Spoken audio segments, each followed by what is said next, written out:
How's it going, guys? So today we're going to do the what to look for when you're buying a BMW E60 video. Been wanting to do this for a long time. Finally got this car outside. It's kind of windy, but I think these mics should cancel the wind out. So let's go ahead and get started. Alright, so the E60, the Copart E60's out. The new wheels are shining pretty good. Still have not driven it yet, been really busy with some other construction stuff. So we'll get around that pretty quick and get it clean. The new emblems we ordered are in. Headlights turned out, they're turned out pretty good. So let's go and start with the engine here. And N52, you guys know a lot of what's going on with this. You guys seen some of my past videos, but we had a lot of new subscribers, so maybe you have not. And yes, we do have the wrong engine cover on it, but it fits, and it's what we had to work with. So N52, what you got to know, we'll go with the coolant items first. The expansion tank likes to crack like this one was. After a while, the hoses deteriorate. The electric water pump, I would say around 100,000 miles or a little less, all this stuff's going to have to be done. Electric water pump's fairly expensive. It's about 225, 250 bucks. You have to replace that. All the hoses associated with that. The water neck, which is right there, is plastic, likes to pretty much break. We have upper and lower radiator hoses. Those need to be done all about the same time. The water pump. So just the coolant only, if you're looking to buy one of these with 120,000 miles on it, just that coolant system alone, if you eBay everything, shopping for a good deal, is still around $700. Maybe if you get real lucky, $600 to $700 we'll say. Then 52, as far as other issues, oil leaking, the oil filter housing gasket where it bolts to the side of the cylinder head, that gasket likes to leak. That's very inexpensive, pretty easy to fix. The valve cover is plastic under this cover, that likes to crack. That's like 150, 160 bucks now. Oil pan gasket, it's not that much. I think we did was it Victor Rhines or L-ring on this. I think it was 30 some dollars. I guess other than that, the Vanel solenoids, that's not really an oil leaking problem, but that's another common failure. Starter's gonna go. Starter's $70 to $100 for a starter. And as you know, in the past, we did the new reservoir for the power steering, change the fluid and all of that. I think this car, the engine alone, just like a refresh, including the rear main seal and all the stuff I just mentioned. I think I have around, $850, $900 just in parts to make this other engine perform.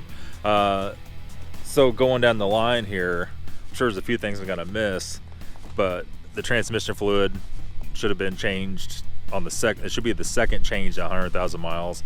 If you know where to buy that, that's not too bad. If you don't know where to buy that, that get pretty expensive also. The transmission fluid and filter, how I do it's around, for this car with the whole pan replacement, be around 80 bucks, 90 bucks, somewhere in there, give or take. And yes, the front bumper is off this car.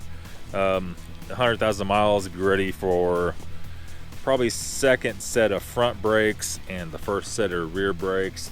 If you know where to buy that stuff, you're 150 bucks into that. Other than that, exterior wise, there isn't really a whole lot else on the 60 that needs servicing at that. Emblems are going to be getting crappy if you park it outside. I would say the headlights be the only other thing, and if you park it outside a lot, that'll happen. Those will turn kind of shady, kind of hazy. So yeah, the headlights, if you just buff them, you can fix that for free. If you want to replace them, which at this point in time I don't recommend you do, that could be several $100 or more. Okay, so before we close the hood here, the drains for the ECU, the drain on the driver's side that's under those boxes, you need to clean those out. Those get stopped up. I would say starting from the front and going back, the control arms, the thrust arms are going to be replaced. You're due for tire. You might as well do tie rods, the control arms set, All-wheel drive car is a little more expensive. I would say for a rear-wheel drive E60, that's probably around 130, 140 bucks for the complete set, sway bar links and all. Four-wheel drive is probably maybe 150 to 170. Just costs a little bit more. See, other than that, they don't really have near the exterior problems. Your windshield trim is gonna be missing like this one is probably, and that could cause some interior noises. Really, your wiper blades, that's all pretty easy. These are still specialty blades. You can't use the regular one on it, so you got to figure $50 or so for that. I would say at this mileage, if you've done the window regulators, you're going to be looking at this. You can see the water running out of the door panel. Somebody probably has not installed the door foam cards correctly again. Window regulators for this car, they're about 25 bucks a piece off eBay, and not that difficult to put in. I would say for the inside, I hate to even put my feet on that carpet, it's so clean. I'd say for the inside, the Idrive Shifter, if you spill soda down in it, that could have some issues. That could need to be replaced. They're not too expensive because that's not too common of an issue. There's also a lot of guys have problems with the nav, with the Idrive screen. I've never had that problem. I'm not really sure what spawns that, if it's a certain year, or colder climate, or what exactly, sparks that to go bad. But a lot of guys say they have that problem.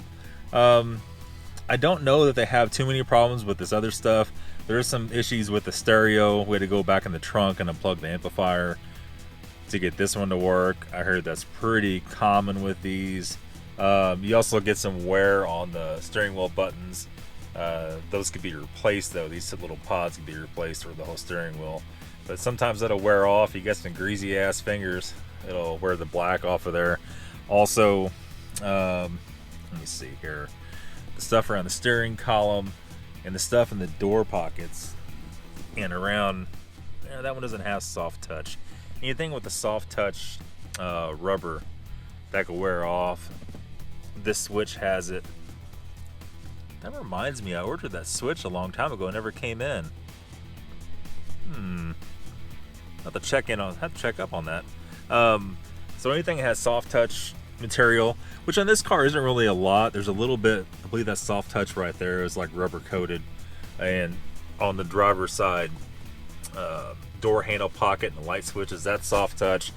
You could actually, a lot of guys take WD-40 and a little scrubby pad and we'll just take all that off. These kind of have the B-pillar peeling problem a little bit, not as bad as older models. Also, the headliner can also peel if not taken care of. I guess you drive with the windows down a lot or in a really hot climate. There's several different variables to that. There was only just a few guys complaining about lock mechanism problems. I don't think that's real super common on these.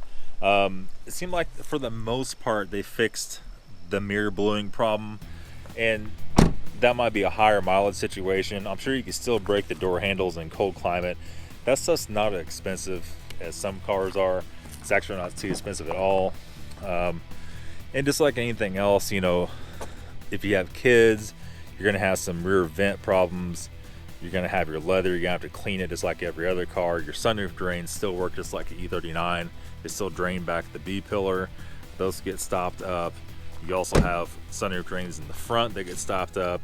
The sunroof can break the little arms. It seems like it's not quite as common on these newer cars as a lot of the other ones. I would say in the trunk, and this one has a problem, I'll show you. The button doesn't work. Our micro module in the trunk is not there, but I've also heard a lot of guys saying that the mechanism for the handle goes bad, which might be this thing's case. I really don't know. It still works with the button. It just doesn't work with doing it by hand. So, I mean, overall, you still have guibo problems on the dry shaft. You still have the carrier bearing still goes out just like any other BMW does. They have not changed that design really through the years, and that continues to go bad. The all-wheel drive model, I would say, check your CV axle boots, get some miles on them, check all that, make sure that's good. We have a problem with these cars, the front dry shaft is always bad. It's always frozen up. The last two all-wheel drive, the E90 and the E60, both have that problem. They do not share the same drive shaft though. So in case you're wondering, that's what the situation is. It still has, you know, the rubber boots. Seems like it doesn't go as bad as the E39 N54 boots. Overall, the N52 is more reliable than the M54 cars, the older cars. And even though they still have their leakage problems, you know, in general, I think an average person can maintain this car easier. Now, this still shares the exhaust camshaft ledge seal problem, to where the exhaust camshaft is in a box. It clamps down on the camshaft, and that seal wears out. And if you see my older videos, we did that on the E90. And if this is 08 and newer, it's a lot less likely to do that. But if you have like an 06, 07, E60 or E90, E92, and so on, they like to chew up that exhaust camshaft, and the lifters are updated after 2008. So this does have the 2008 engine. The car is a 2008, so it kind of escaped a lot of that stuff. There's one thing I want to talk about too. This car is HIDs. It does not have the halogens, and the bulbs are a lot more expensive. You almost have to get a Phillips HID bulb. If you don't, it's not going to last. All the reviews are terrible on them. Also, I guess as far as anything else, the fuel pump is still on the passenger side under the seat. You just pull the seat up. The fuel pump is just like E39. So on the passenger side, this one has a big giant fuel filter, unlike the E39 on the driver's side. And those, if you've seen prior videos of this car, that actually gets cracked where the hose goes in, where the nipple is, and that sprays or drips gas out. That's another real common problem. I hear a lot of guys complaining about that. Other than that, this thing cleaned up really nice. It's really super clean on how it looks on camera. But as far as I'm aware, the seat twist problem does not exist on this model. If it does, it's not very common. I'm sure there's probably literally 100 more things I'm forgetting. But those are just some prices and some things to take into account. They're not that expensive cars to run, but they're not that cheap either. If you can work on stuff yourself, if you have general knowledge, this car is probably easier than a lot of other BMWs to work on. The parts are a little bit more for it.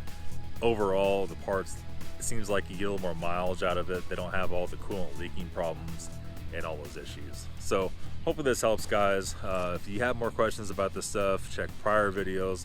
We're still putting out videos on this car, and we'll have a finished product coming pretty soon. So that's it. Thanks for watching. Have a good day.